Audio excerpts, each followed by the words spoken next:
Montrose's Brownfields and community revitalization practice assists our clients, which are typically municipalities, tribal entities, or community-based organizations, with building successful programs to achieve their community's unique environmental challenges and redevelopment goals. This includes developing funding strategies, as well as providing technical solutions, including conventional advanced site investigation and remediation. We'll be talking about strategies and best practices for collecting environmental data and analyzing environmental data and the applications that has for brownfields and environmental justice grants. And then finally, for part 3, you're going to hear from 2 really inspiring community-based organizations. And in return, we will share a bunch of resources we put together to supplement the material that we're going to present. So without further ado, part 1 is funding opportunities and strategy. The Bipartisan Infrastructure Law, or BIL, was passed back in 2021. And it includes actually $1.5 billion for brownfields. The IRA, or Inflation Reduction Act, actually includes over $20 billion for environmental justice over the next 10 years. And this was the largest piece of federal legislation to ever address climate change. So next, we're going to talk about what the Bipartisan Infrastructure Law has done to the EPA Brownfield Grant Program. The program allows you to apply for 4 different types of grants. It's meant to allow folks to really craft a sustainable and successful long-term brownfield program out of these grants. Multi-purpose grants are intended for one large brownfield site or a brownfield impacted area, and they allow a grantee to do both assessment and cleanup of brownfields in one grant. And then finally, revolving loan funds allow a community to create a pool of funds that can be used to offset the cost of remediation and cleanup of brownfield sites. And once you set up an RLF, that funding can actually provide low to no interest loans or subgrants to both public and private entities involved in the cleanup of brownfield sites. Part of the reason we're excited about the EPA Brownfield Grant is the levels of funding, and the other reason is that the guidelines for the 2024 grant competition, the next annual grant competition, are coming out any day now. Cleanup grants, last but not least, they've gone from only being offered at $200,000 per grant application or grant in 2018 to this year there's a maximum value for a cleanup grant of $5 million. Additionally, EPA has waived the traditional 20% match that they had to put in. The first one on the left here, the total amount of funding has actually increased from historically $50 to $60 million before Bipartisan Infrastructure Law. The next 2, the middle graph here, this shows the number of applicants each year through the EPA Brownfield Grant Program compared to, in blue, the columns. And you can see, since 2019, every year there's about 400 to 500 applicants under the annual EPA grant program. Historically, you needed over 95% scoring to receive, assessment grant funding.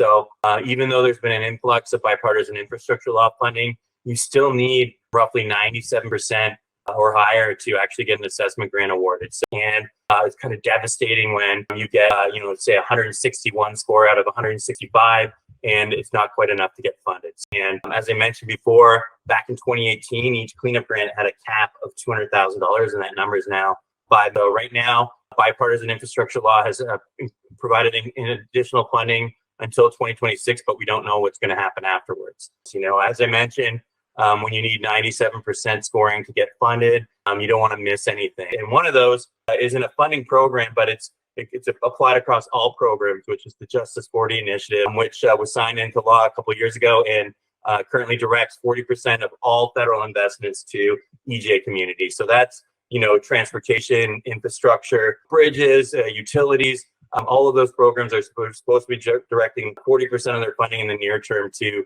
communities with environmental justice issues. For example, this year there was $100 million in collaborative problem-solving grants, as they're called. These Tic-Tac centers are being awarded in each of the 10 EPA regions, and now these folks in these centers can really help those community-based organizations and municipalities facing environmental justice issues on how they can strategize to bring funding to their community and begin to tackle these issues over the next 10 years or so. $2.8 billion has been allocated over the past few years, up to $20 million of individual grants being awarded. And now in 2023 and going forward into 2024, that's $1 billion. So that's a 200 times increase in just the past 5 years for environmental justice funding. Some of these programs have been going on for 20 years, and there's a lot of successful applications available out there. So as I go through my career of over 30 years, I see new stuff coming on all the time. So I love the expression of the philosopher Schopenhauer, who said, all good ideas go through 3 phases. I'm going to talk a little bit about how managing and visualizing your site data in 3D can result in many benefits for your brownfields projects. Again, the acronym stands for 3D visualization and analysis, and the analysis part, I would say, is key. When you assimilate your historical data in a 3D model, it helps bridge the gaps among consultants, clients, regulators, and the public. You can use 3D VA on your brownfield sites to help you to achieve quicker, less costly redevelopments that are supported by all stakeholders.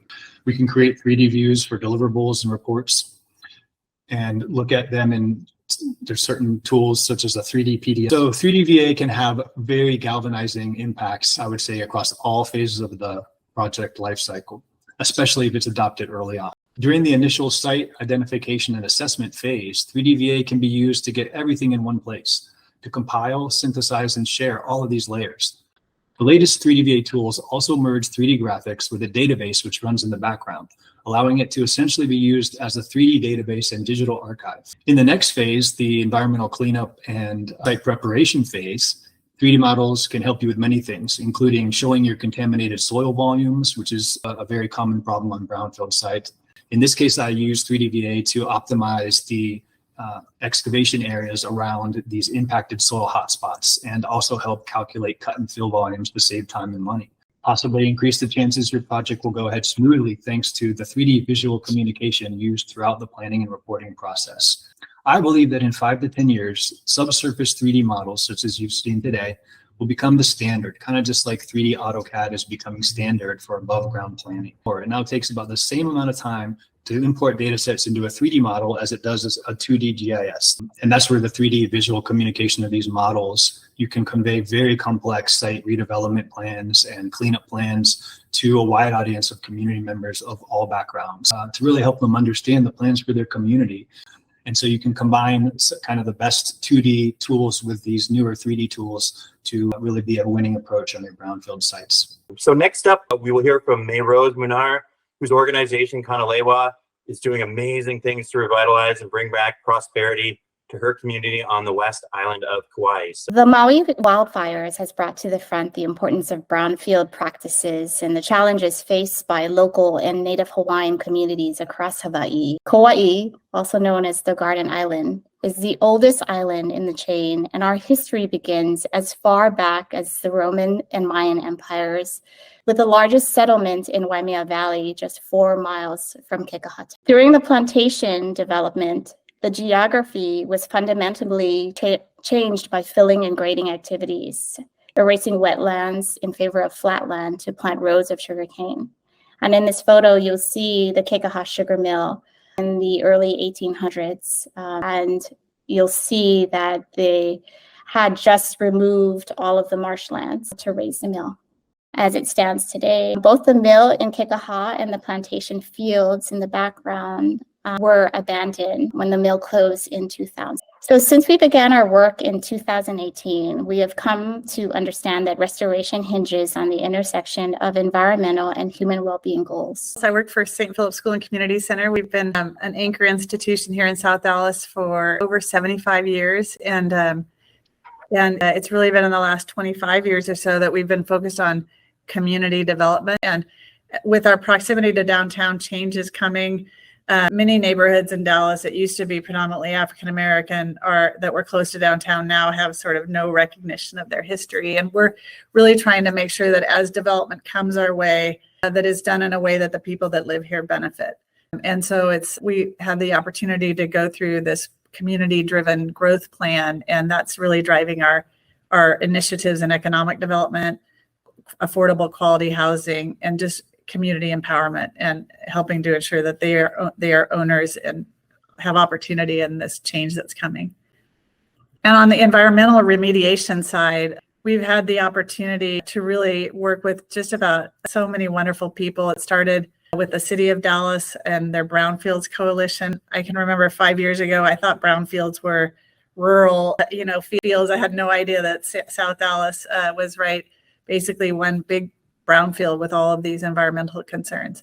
We've been blessed to be part of EPA cleanup programs and how they are focusing on equity and really wanting to help neighborhoods like ours. And then also with our Texas Commission on Environmental Quality, TCEQ, they have a brownfield program that has been helpful for us to partner with. And also more recently, we've been engaging with their dry cleaner remediation program to help resolve some of the effects of that. Some of the projects I wanted to highlight are MLK corridor revitalization. So really trying to bring back some of that rich history, but to do it in a way that's healthy. And so that has pictured there on the bottom is kind of a vision of what that will look like. And we have multiple projects going on to bring about that change. But as I mentioned, a lot of them have environmental issues. So we've been able to get grants from the EPA to implement sub-slab depressurization systems to kind of bring the vapor that would otherwise be going into the building out to be dispersed so that those buildings can be renovated.